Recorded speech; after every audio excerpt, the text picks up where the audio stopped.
Muy buenos días, hermanos, hermanas, amigos y amigas que pudiesen estar en este día entre nosotros y también tal vez siguiendo por YouTube la reunión.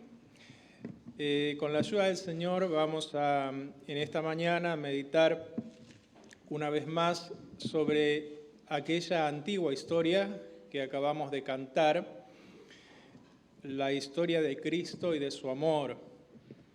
Y es una historia que la aprendimos y fue real en nuestras vidas a partir de una acción de los seres humanos, de nosotros, a partir también de un don que Dios da, del cual hemos hablado muchas veces y hablamos cada vez que abrimos la Biblia.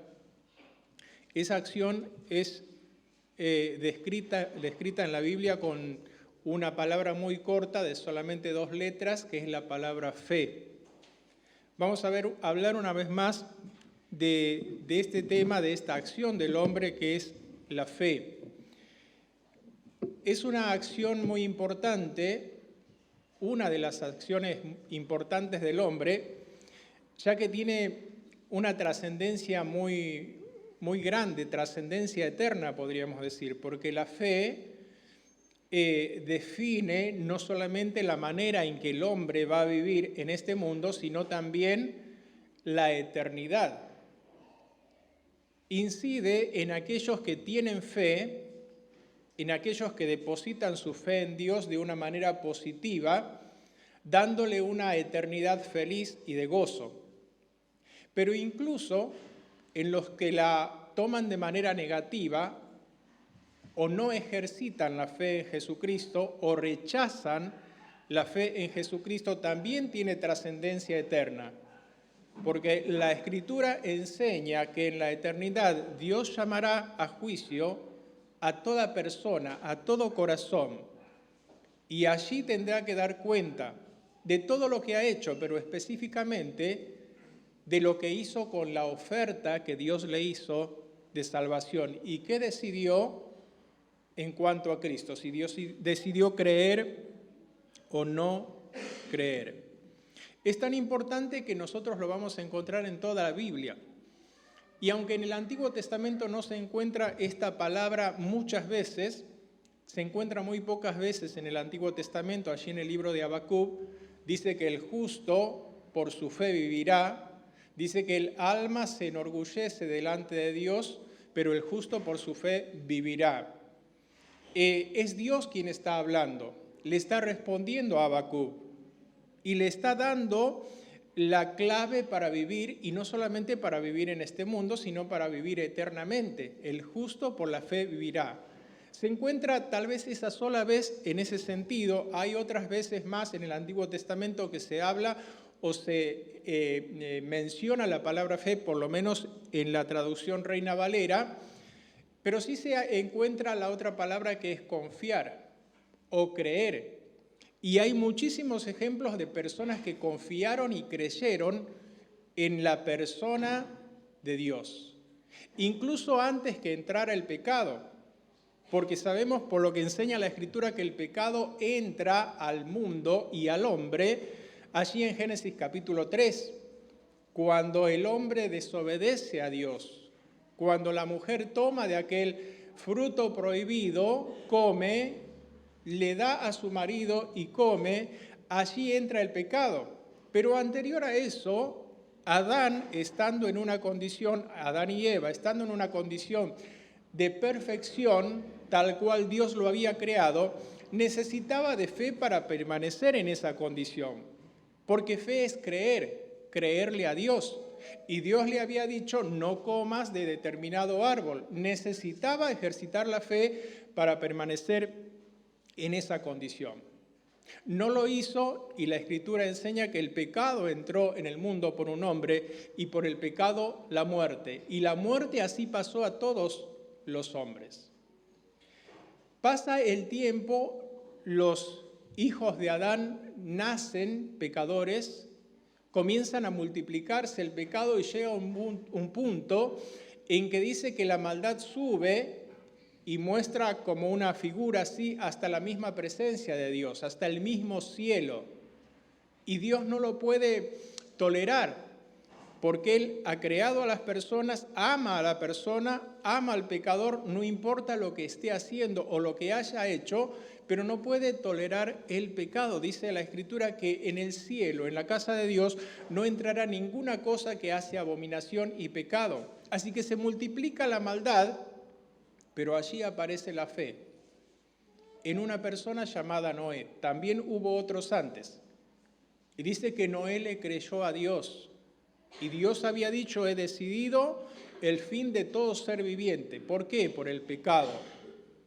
Y Noé cree a Dios, y creo que la mayoría conocemos la historia, construye aquella arca para salvarse del diluvio, de las aguas, de ahogarse, aunque nunca había llovido sobre la tierra. Y enseña la Escritura que solamente 8 personas se salvaron en aquella oportunidad. Y luego dice uno, cuando pasa el diluvio, desembarca, vamos a decirlo así, Noé, de aquella embarcación que Dios le había mandado construir, eran todos creyentes. Todos creían en Dios, porque los que entraron al arca eran los que creían en Dios. Eran todos creyentes, todos conocían a Dios, y uno dice, bueno, entonces no va a haber más pecado. Pero el pecado sigue. ¿Por qué? Porque las personas nacen con el pecado, lo enseña la Escritura. Y entonces la Biblia enseña que va a llegar un momento del cual no estamos lejos, en que Dios nuevamente va a juzgar al mundo, va a condenar al mundo y a los pecadores. Pero en ese panorama terrible de condenación y de perdición, Dios ofrece la salvación y la ofrece por medio de la fe. Encontramos en la Biblia varias clases de fe y voy a mencionar algunas. Por ejemplo, está la fe intelectual. La fe intelectual es creer en la existencia de Dios, creer que Dios existe, creer que Dios es uno, dice la epístola de Santiago capítulo 2 y verso 19. Tú crees que Dios es uno, bien haces. También los demonios creen y tiemblan. Los demonios o los ángeles caídos, ellos conocen la verdad acerca de Dios, la verdad acerca de Cristo, la verdad acerca del Espíritu Santo, pero han decidido desobedecer. Esa es una fe intelectual. También está la fe sin evidencias o la fe muerta, que el mismo Santiago la menciona allí en el capítulo 2, versos 18 al 20. La fe muerta es aquella que no tiene evidencias de la obra que Dios hace en el corazón, porque cuando hay fe en Dios verdadera, Dios obra en el corazón y eso se manifiesta en los pensamientos, en el vocabulario, en la vida de aquel que ha creído. La fe muerta es una fe ociosa, enseña la Biblia, una fe sin fruto. Lo enseña allí la segunda epístola de Pedro, capítulo 1, versos 5 al 8. Es una fe que no progresa en el conocimiento del Señor Jesucristo. Es una fe que no ha añadido virtud, no ha añadido conocimiento, dominio propio, paciencia, piedad, afecto fraternal y amor, como lo enseña allí la Escritura en 1 Pedro. Esa es la fe muerta. También podemos mencionar la fe tempórea o la fe temporal, que es la que enseña la parábola del sembrador. Dice que la fe temporal es aquella que dice la persona, habiendo oído la palabra, habiendo oído el Evangelio, recibe la palabra con gozo, pero estos no tienen raíces, dice Lucas 8:13, creen por algún tiempo y en el tiempo de la prueba se apartan. Una fe temporal o temporia. Pero la Escritura hace énfasis y quiere que aprendamos y quiere que tengamos la fe salvadora, la cual Está en toda la Biblia, pero vamos a mirar un versículo en la Epístola a los Romanos, el capítulo 10. Romanos, capítulo 10, versículos 9 y 10. Dice la Escritura allí que si confesares con tu boca que Jesús es el Señor y creyeres en tu corazón que Dios le levantó de los muertos, serás salvo. Porque con el corazón se cree para justicia, pero con la boca se confiesa para salvación. Ahí encontramos la fe salvadora. Si creyeres, dice, y si confesares, serás salvo. La fe salvadora. La fe salvadora tiene verdaderas raíces, como enseña la figura de la Escritura allí mismo en la parábola del sembrador. Dice que cree por algún tiempo, recibe la palabra con gozo, pero luego se seca, se aparta, deja de seguir aquello que seguía, deja de pensar como pensaba porque no tiene raíces, no tiene cimiento verdadero y eterno en la persona del Señor Jesucristo, como nos enseña la Escritura. Aquel que es el autor y consumador de la fe, el Señor Jesucristo. Así lo dice la Epístola a los Hebreos en el capítulo 12. Epístola a los Hebreos, el capítulo 12, los versículos 1 y 2.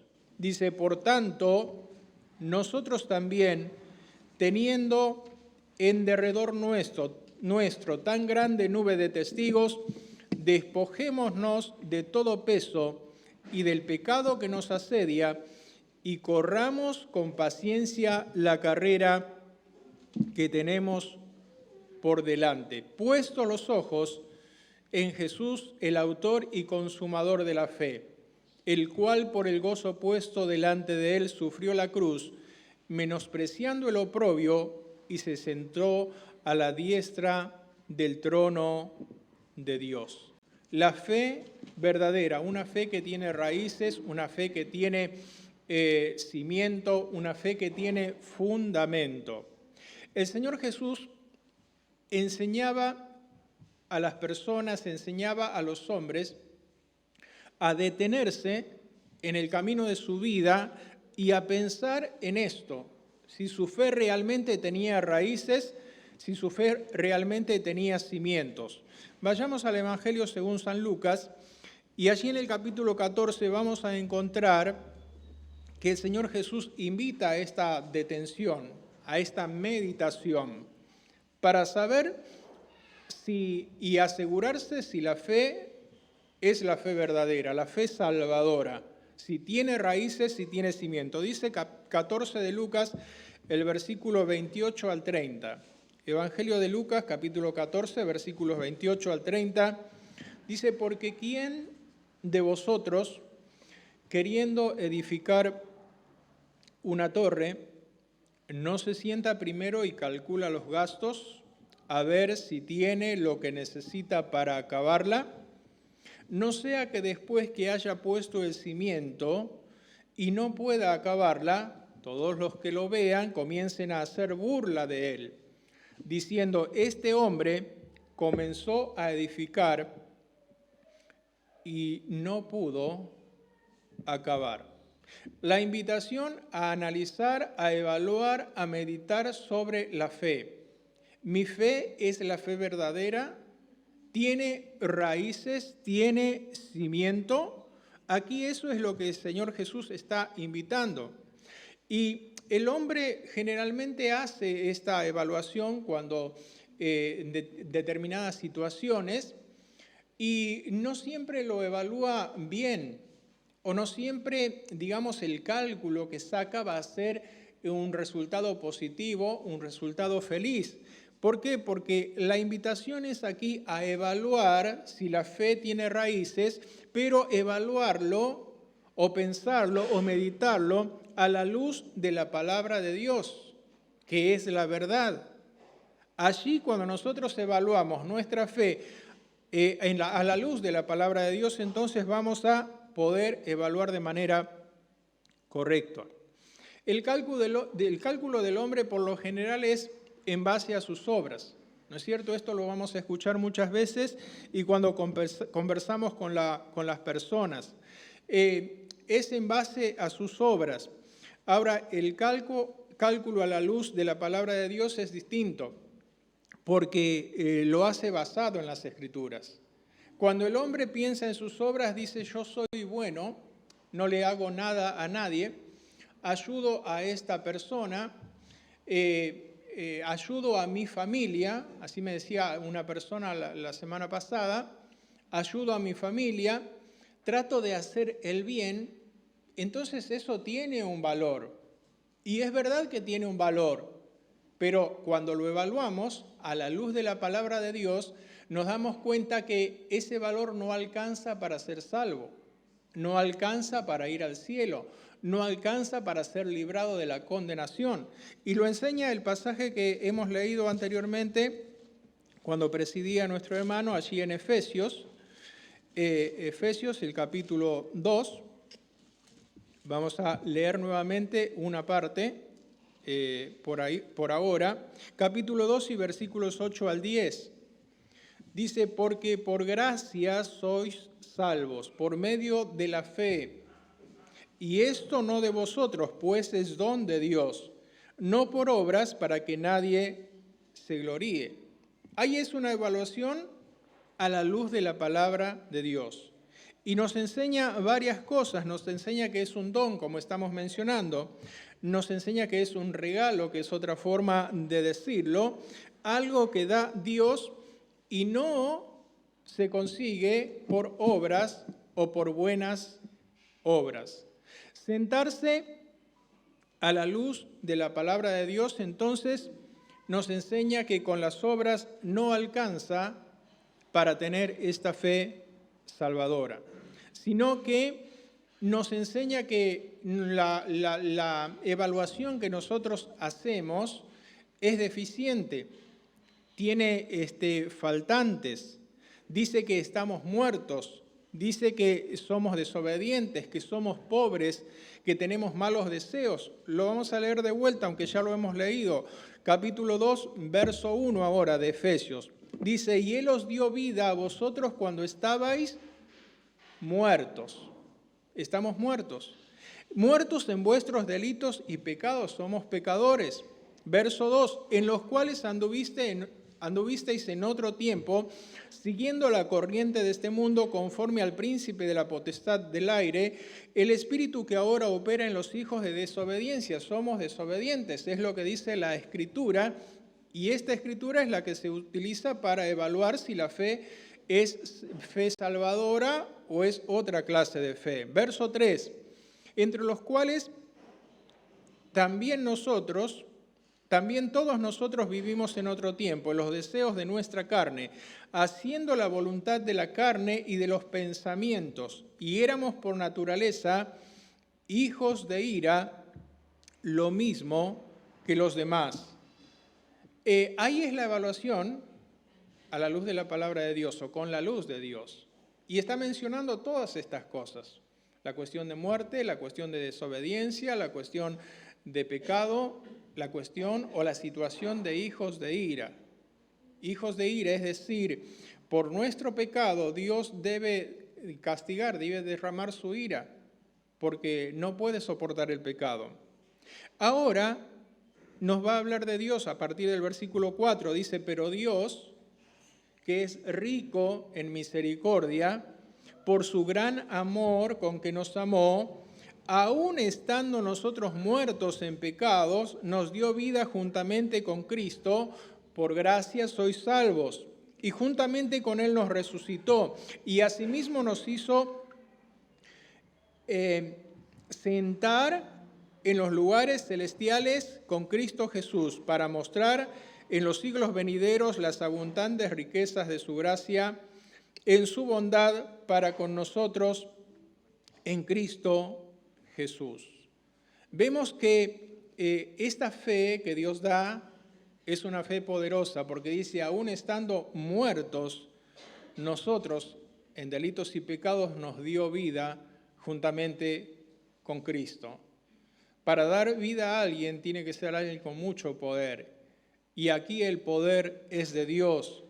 Pero además fíjense que nos invitaba a sentarnos y evaluar si la fe tiene raíces, si la fe es salvadora. Y decíamos, al evaluarlo, cuando lo evaluamos y decimos yo soy bueno, lo evalúo conforme a mi trayectoria, estoy sentado allí y eso no es valioso. Ahora dice que nos hizo sentar aquí, el versículo 6, en los lugares celestiales con Cristo. La evaluación a la luz de la palabra de Dios es algo que nos lleva a otro lugar, nos lleva al cielo, nos lleva a Dios, nos lleva a la comunión con Cristo. La fe salvadora es la fe que depende total y absolutamente de la persona de Dios y de la obra de Dios. Y eso lo vemos allí mostrado en el mismo Evangelio de Lucas, en el capítulo 14, en la primera de las tres parábolas que encontramos, en el capítulo 15, allí en la parábola de la oveja perdida. Allí encontramos que la fe salvadora es una fe que depende total y absolutamente de la persona de Dios, que está prefigurado aquí por el hombre que sale en busca de la oveja que perdió. Dice allí que se acercaban a Jesús todos los publicanos y pecadores para oírle, y los fariseos y los escribas murmuraban diciendo, a los pecadores recibe y con ellos come. Entonces él les refirió una parábola diciendo, ¿qué hombre de vosotros teniendo 100 ovejas, si pierde una de ellas, no deja las 99 en el desierto y va tras la que se perdió hasta encontrarla? Y cuando la encuentra la pone sobre sus hombros gozoso, y al llegar a casa reúne a sus amigos y vecinos diciéndole, gozaos conmigo porque he encontrado la oveja que se había perdido. ¿Qué posibilidades tenía esta oveja de sobrevivir estando perdida? Sabemos la defensa que tiene una oveja, absolutamente ninguna, y mucho menos estando, me da la idea que fuera de noche, el lugar en que la encuentra, si nosotros lo asociamos con lo que estamos hablando de la oscuridad, de las tinieblas y del pecado, ¿qué posibilidades tenía esta oveja de sobrevivir? Seguramente estaba lastimada porque no puede caminar, dice que la tiene que cargar. Hay otros ejemplos que nos da la Escritura que habla de el buen pastor, que habla del Señor y habla de curar y de vendar y se aplica a nuestro corazón lastimado. Entonces esta oveja bien podría estar lastimada y herida, pero además está rodeada de lobos, de leones y de cuantos otros animales más que podrían devorarla. No tenía ninguna posibilidad. Esto nos da la idea de que la fe salvadora depende total y absolutamente de la persona de Dios y de la obra del Señor Jesucristo. Si no depositamos todo nuestro ser en Él, no podremos tener la fe salvadora. Dice que Él la busca, deja las 99 en el desierto y va tras la que se perdió hasta encontrarla. Y cuando dice que la busca, no está hablando allí en esta palabra buscar, no está hablando de desconocimiento en el caso de Dios. Si fuese un hombre literal, sí busca algo porque no sabe dónde está. Pero en el caso de Dios no está hablando de desconocimiento. Él conoce y sabe todas las cosas, dónde se encuentra cada persona, qué está pensando en este momento, a dónde está su mente en este momento, cuál es su condición. Sabe absolutamente todo. No habla de desconocimiento. Cuando le pregunta al hombre, a Adán, allí en el huerto del Edén, ¿dónde estás tú?, no se lo preguntó porque no sabía dónde estaba, sino que le preguntó para que Adán reflexionara sobre la situación, la condición donde se encontraba, que era la condición que él mismo ya le había dicho con anterioridad. Si desobedeces, si comes, vas a morir. ¿Dónde estás tú? Adán podría responder con toda verdad, estoy en la muerte, estoy separado de ti. estoy perdido. Así que va en busca, no habla de desconocimiento, sino que habla de paciencia. El hombre, el pastor, busca con paciencia a la oveja que se perdió. Y no dice la voy a dejar y voy a encontrar otra, voy a comprar otra, alguna otra me va a querer seguir. No, dice que va pacientemente en busca hasta encontrarla. Qué maravilloso Señor, qué maravilloso pastor, qué maravilloso dueño, porque dice que era su oveja.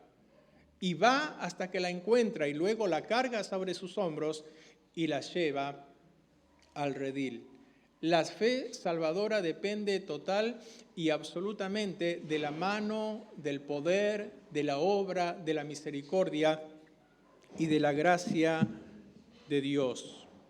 Pero también la fe salvadora, que está iluminada por la lámpara, podríamos decir, de la palabra de Dios, no solo muestra la pobreza del hombre, como hemos visto en la Escritura, no solo muestra la riqueza de Dios, rico en misericordia, sino que también muestra, o también limpia, mejor dicho, el corazón del hombre, los pensamientos, la vida, hasta dejarlo en total comunión con Él.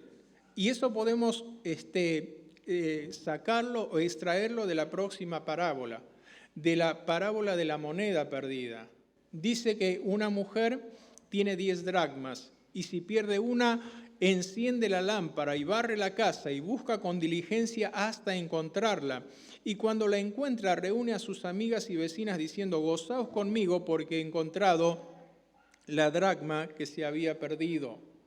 La Escritura es lo que limpia nuestro corazón, porque nos enseña que debemos ir a la persona de Cristo y confiar en la sangre de Cristo, confiar en la muerte en la cruz, porque la sangre de Jesucristo nos limpia de todo pecado, barre la casa, barre de todo lo que es pecado y asegura que no volverá a ensuciarse, porque dice el Antiguo Testamento, y nunca más me acordaré de tus pecados y transgresiones.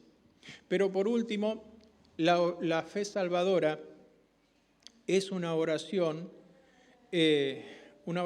podríamos decir, que reconoce el pecado, que reconoce a Dios y que pide perdón a Dios. Y esa la vemos en la tercera de las parábolas, que es la parábola del hijo pródigo.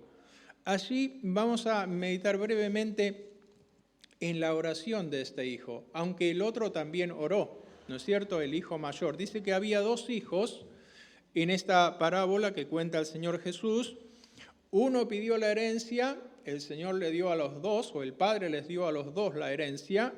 Uno la desperdició, otro la mantuvo, pero los 2 tuvieron la oportunidad de hablar con Dios. Eso es orar, hablar con Dios. Y la fe salvadora consiste en hablarle a Dios conforme a la voluntad de Él. Dice ahí, Evangelio de Lucas capítulo 15, que un hombre tenía 2 hijos y el menor de ellos dijo a su padre, y aquí viene la oración, Padre, dame la parte de los bienes que me corresponde. Una oración corta, una oración concreta, pero no es la oración que nos gustaría escuchar de un hijo, ¿no es cierto? Hay como desprecio, hay demanda, hay como falta de respeto, y todas esas cosas se pueden ver en esta oración. Y así es la oración de este hijo menor. Nosotros podemos ver el pedido que hace. El pedido es dame la parte de los bienes que me corresponde. Dame lo que es mío. La Escritura enseña, allí en la Epístola a los Hebreos, que el testamento con la muerte se confirma. Es decir, cuando una persona le hereda algo a alguien, sus bienes, esa persona los puede recibir una vez que muere el que hereda, ¿no es cierto? Aunque en nuestro tiempo podría ser diferente, pero aquí se entiende de esa manera. Una vez que muere el testador, entonces los bienes son pasan a ser del heredero. ¿Qué estaba diciendo este hijo aquí con esta oración? Padre, dame parte de los bienes que me corresponde. Lo que le estaba diciendo es, para mí estás muerto, ¿no es cierto? Porque si los bienes van a venir y van a ser míos cuando muera mi padre, si yo se los pido antes, lo que le estoy diciendo es, no me interesa tu existencia. Para mí vos estás muerto, para mí vos no existís. Y eso es lo que muchos de nosotros le decimos en nuestro corazón a Dios. Vos estás muerto, vos no existís. El pedido, dame la parte. El motivo por el cual oró, las oraciones tienen un motivo. Acá tenemos una lista que se leen todos los viernes, que las memorizamos y las vamos poniendo delante del Señor durante la semana. Hay motivos y el motivo de este hijo menor, ¿cuál era? Dice la Escritura, verso 13, no muchos días después, juntándolo todo, el hijo menor se fue lejos a una provincia apartada. El motivo era irse lejos. Irse lejos. Aunque en la casa del padre tenía la herencia y tenía las provisiones, lo que él quería era irse lejos, tenía un motivo. ¿Y cuántas veces nosotros le pedimos a Dios, pero para qué le pedimos? ¿Cuál es el motivo?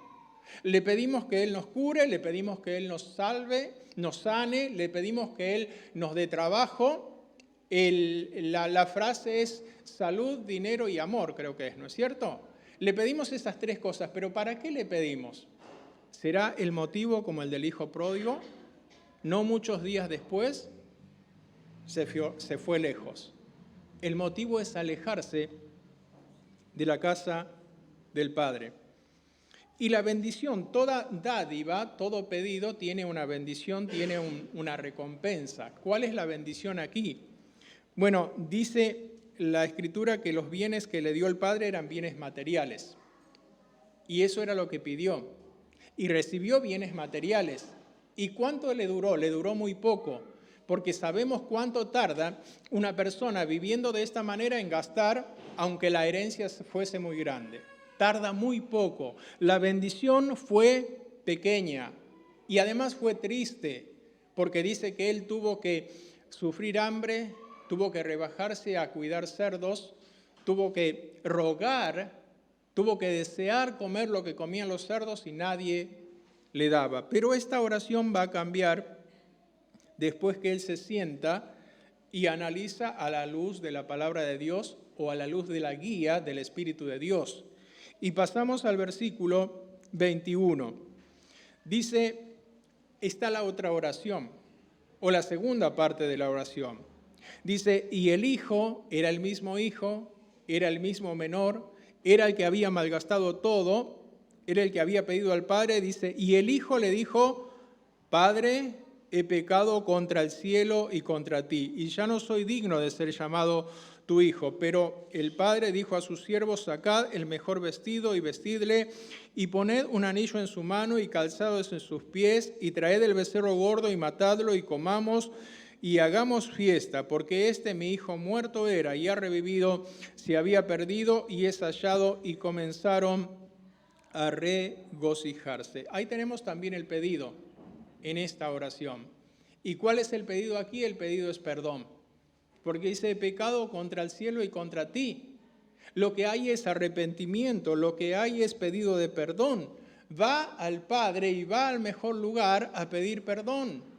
Cuando nosotros analizamos la cuestión de nuestra fe, y para tener fe verdadera debemos saber que nuestra fe descansa total y absolutamente en la persona de Dios, que por medio de su palabra podemos limpiar nuestro corazón con la sangre del Señor Jesucristo, pero tenemos que orar de esta manera, ir a Él y decirle, Padre, he pecado contra ti. Ahí está el pedido. ¿Cuál era el motivo? El motivo era vivir en la casa del Padre. Anteriormente era irse lejos, pero ahora era estar en la casa del Padre. Dice, hazme como a uno de tus jornaleros. Fíjense que no vino a pedir más dinero para luego irse, sino que vino a pedir que el Padre lo recibiera en su casa día a día. No una vez a la semana, no una vez al mes, como podemos hacer nosotros, sino día a día. Y nosotros no tenemos reuniones día a día acá. Tenemos los sábados en algunas partes, para algunos grupos, los domingos, los viernes, el lunes y martes no hay, el jueves tampoco, el miércoles tampoco. Pero viene a pedir estar en la casa del Padre día a día. Dice, hazme como a uno de tus jornaleros. Ese era el motivo, y era el motivo agradable que expresa alguien que tiene la fe verdadera. Y por último, la bendición. Dice el verso 24, mi hijo muerto era y ha revivido, se había perdido y es hallado, y comenzaron a regocijarse. La bendición es vida. Dice, muerto era y ha revivido. Es la bendición de la fe verdadera, es la bendición que se obtiene por orar conforme a la voluntad de Dios. Y también el gozo que está mostrado en el capítulo 15, verso 7, cuando habla de la oveja perdida, dice, os digo que así habrá más gozo en el cielo por un pecador que se arrepiente que por 99 justos que no necesitan de arrepentimiento. Verso 10, así os digo que hay gozo delante de los ángeles de Dios por un pecador que se arrepiente. La fe, una cosa importante, quizás una de las más importantes para el ser humano, porque no solamente le sirve para vivir en esta vida y sortear las distintas situaciones que nos toca vivir, tiempos difíciles, sino especialmente para aquel tiempo cuando la vida termina aquí en el mundo. Y aquel tiempo el cual para muchas personas es oscuro y es tinieblas. Dios, por su palabra y por la fe, puede dar la luz y la seguridad. La fe verdadera, aquella que está depositada en la persona del Señor Jesucristo y en la obra de la cruz, que consiste en confesar con la boca que Jesucristo es el Señor, que Dios le levantó de los muertos y recibir la salvación, que consiste en creer en su palabra y en ser limpiado por ella, por lo que nos enseña, por la obra que ella muestra, por aquella antigua historia que hemos estado cantando. La fe verdadera que se obtiene por orar a Dios, orar como la segunda parte o como la segunda oración de este hijo, allí con un pedido de perdón, allí con una necesidad de volver a la casa del Padre para recibir alimento diario, allí con la convicción de que Dios le dará vida y vida eterna. Dice la Escritura, el que cree en mí tiene vida eterna y no vendrá a condenación, mas ha pasado de muerte a vida. Que el Señor bendiga su palabra.